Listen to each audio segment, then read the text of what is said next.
welcome to my channel. I am going to show you guys today a tutorial. We're gonna go over everything you need to know for my Cafe Bustelo pattern.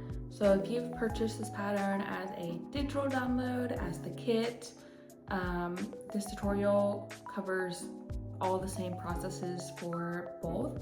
Just depends on whether you have everything you need all in one box, or if you just want to print out the pattern and get all the supplies yourself.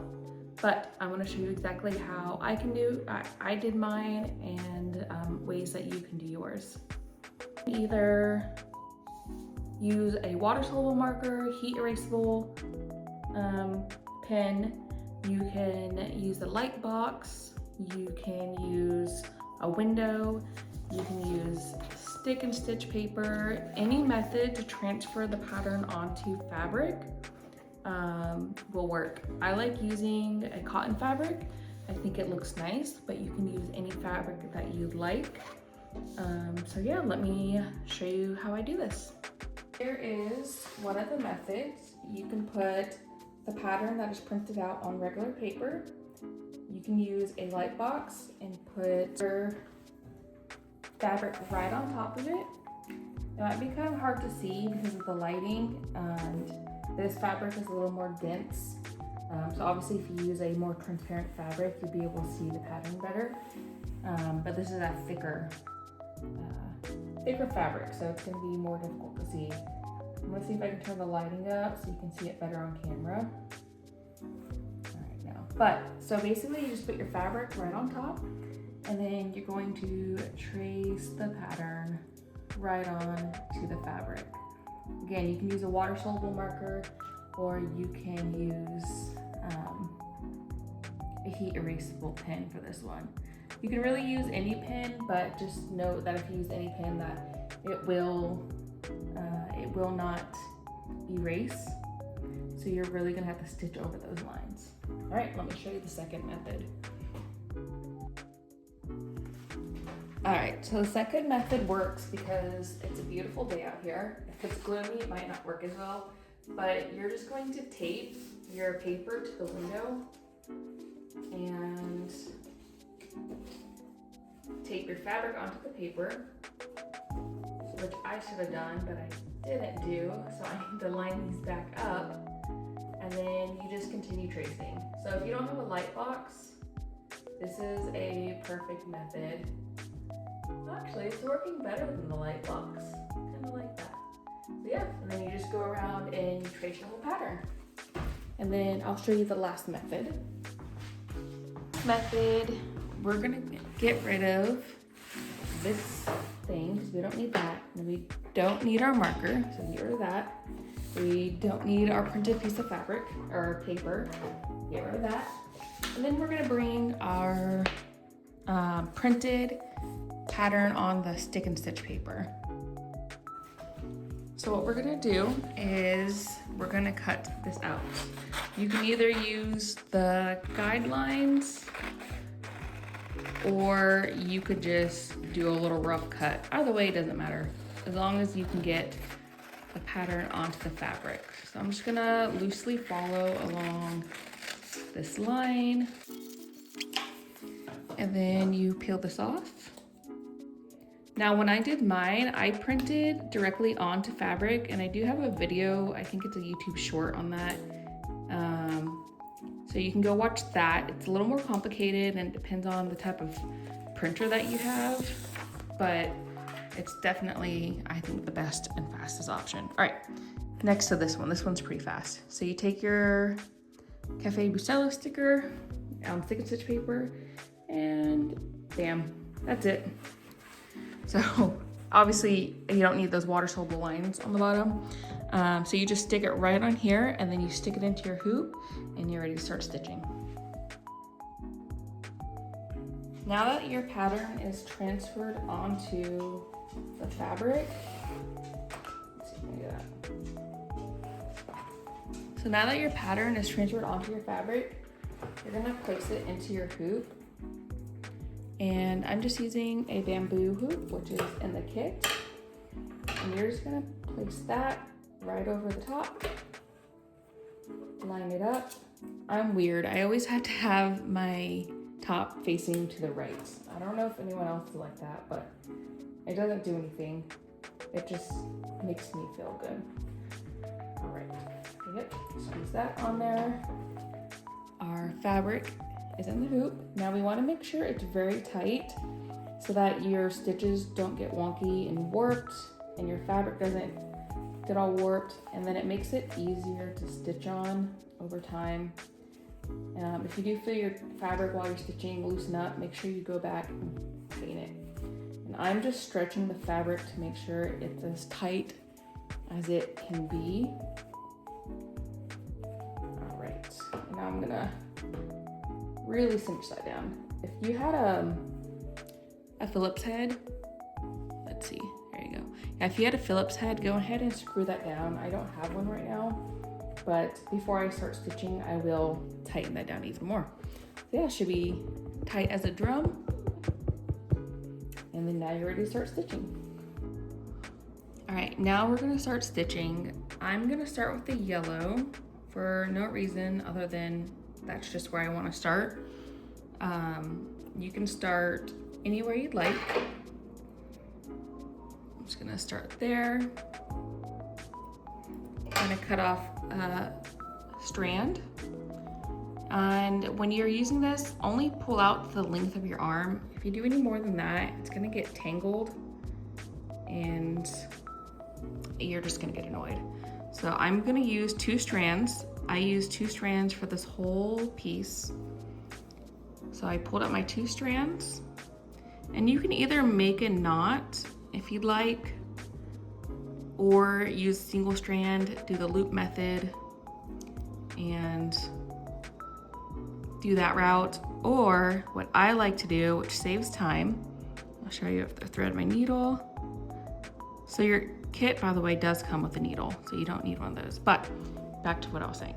So I just leave the tails loose, and then when I come up from the back, I just leave a little bit of space, like an inch off the tail. And then over time, when you're stitching, the rest of your threads will catch that piece of tail and it will secure itself. So there you go. All right. So you don't need to do any knots, which I'll show you in a second. But now I'm gonna use a back split stitch to go around the whole perimeter. So I did my first stitch, I'm coming up. There we go. And pull through. See how it's already pretty secure. I'm tugging on it. And then I'm gonna come back and split those 2 stitches. And come back down. And look, I'm tugging and it's very secure. And I'm just gonna do that the whole way. Now this piece took me 8 hours, so I'm not gonna spend another 80 to show you guys everything, but I'll skip around and just show you what stitches I used everywhere. So yeah, let me give you a close-up real quick.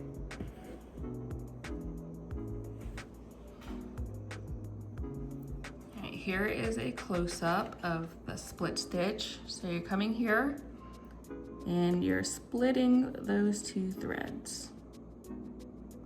There you go, and down. And pull tight. Now you're gonna use the same back split stitch to outline all of the border. So I went around and did the rim. I did the top of the can in yellow up here, and then I outlined all of this. And I'll insert pictures, all of that. And then I outlined with blue all over the Cafe Bustelo outline. Outlined all the letters. And then for this part, some people are having difficulties with the letters. It was difficult, but not unmanageable. If you don't want to do that and save yourself some time, you could of course just skip over that and just fill this whole thing in with red. And then I outlined this part in gray, And the flower, I did an outline the whole of that and flower outline. And then I did French knots here, which I will show you. I did that last. And French knots for the pistil of the flower. Oh, there you go, the pistil of the flower. And then I did not outline this, I just filled it in last. And let me show you some of that stuff. Now we're gonna go do our French knots. And I'm gonna secure my thread down and just do a couple just basic straight stitches. Just to secure the thread, because I'm starting off with a new piece of thread.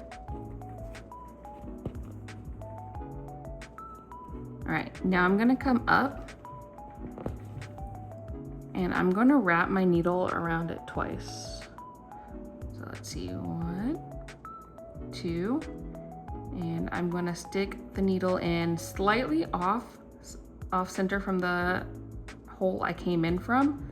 If you don't do that, then it's just, your French knot's gonna go through and pop out the back. So pulling it down and secure. And again, come up through the back and wrap twice. 1, 2, and come down through your fabric. Make sure you're pulling on this a little bit just so your French knot doesn't get all loose. And yeah, that's how you make your French knots. You just do a bunch of those to fill in that space there.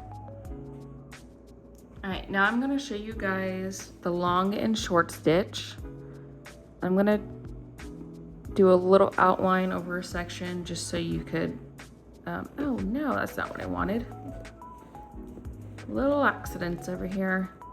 All right, I'm gonna do it a little outline to show you guys how that's done over here on the letters. And for the curves, you wanna make sure that you're using short stitches so that you get a nice rounded, oh geez, I'm struggling over here. All right. Geez, the struggles. All right, you guys are seeing me struggle in real time, but that's okay because we learn from our struggles. All right, anyways, let's try this again. You want to make sure that you use short little stitches around your letters that are curved so that they get a nice curved look and are not, I don't know, like they don't have sharp lines. Let me see, I'll show you. So if you don't use long stitches and like I just jump over here,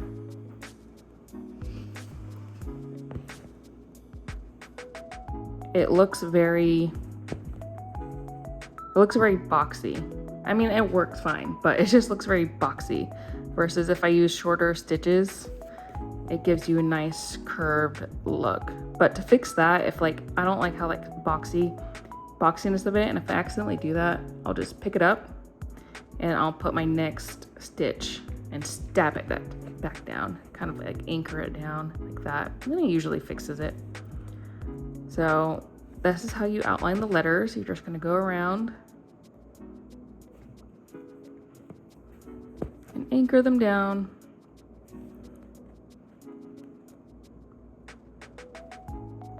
All right.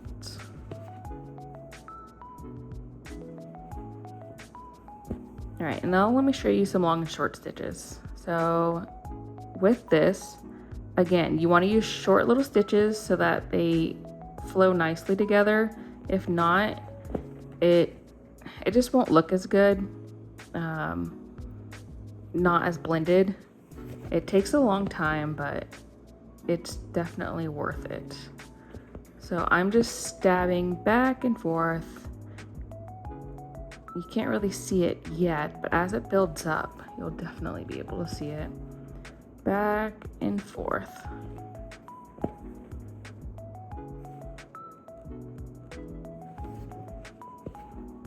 Just really go crazy. Geez, I am having all the struggles during that tutorial. tutorial. See, this is, if you're a beginner, this just shows I've been embroidering a lot for like 2 years. I feel like it doesn't matter how long you've been embroidering, you still have mistakes, and you just keep going. It's a part of the fun. All right, up and back. And see how that wasn't as curved as I liked it? I'm just gonna move it over and stab it back down. And that fixes it. Yep, and I'm just going back and forth until the space is filled in nicely. And you'll just do that all around your fabric. Switching colors, long and short, long and short. All right, I can do this all day, but probably should move to another section to show you guys.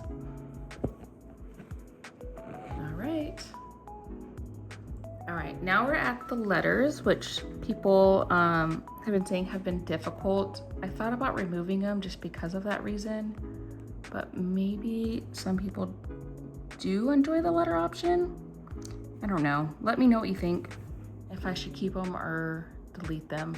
But anyway, so I'm coming up through the fabric like always, using 2 strands for the lettering. I use 2 strands for everything.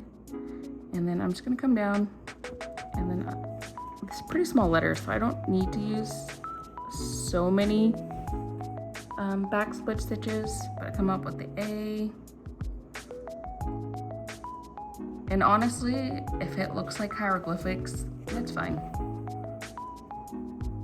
It's for the art. And I just follow that down.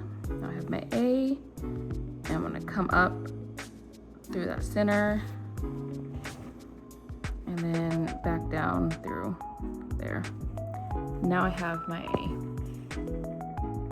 There we go. And then my L.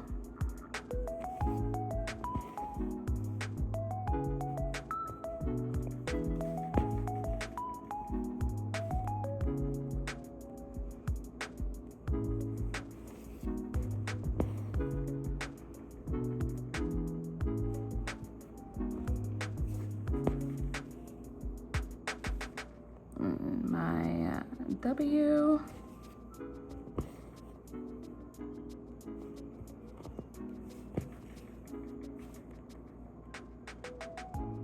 All right, we'll stop there because we'll be here forever. But yeah, it doesn't look the greatest. I'm kind of doing it in front of a camera, so it's hard. But this is what I ended up with. You see, you can see that it's words, but not real words. And then I did my long and short stitches here. I just went into there, and it's really tedious, but if you just put on a good movie and take your time, you could totally just get that done.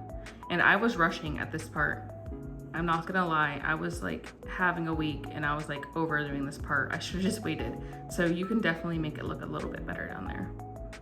And that word, there you go. And then I'll just show you bits and pieces now, so you see what the finished product looks like. I blended that light gray into the dark gray. Here's the lettering here. And you see where I outlined the red and the yellow? And then I just went in, and then I outlined the blue.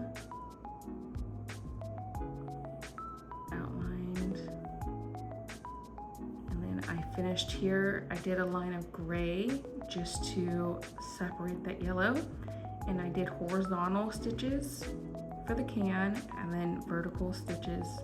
Oh my god. Vertical stitches for the can and horizontal for the rim. French knots here. Satin stitch for the leaf. And then lots of long and short stitches blending. There's no real technique that I can explain. You just keep going, keep going. The guide does have, let's move this up.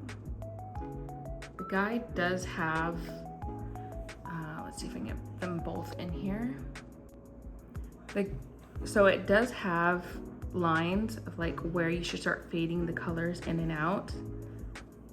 And that's what I followed for here. I started with the darkest colors in the middle, then I went into that red, and then the pink, and then I just worked my way out and around. And you see how I had the flower outlined initially? That really helps as well. And then for the flower stamen, you just use that pinkish color and you go up and down. And then I added the orange for a highlight and finished off with French knots at the top. So yeah, do a little tour around the canvas so you guys can see everything.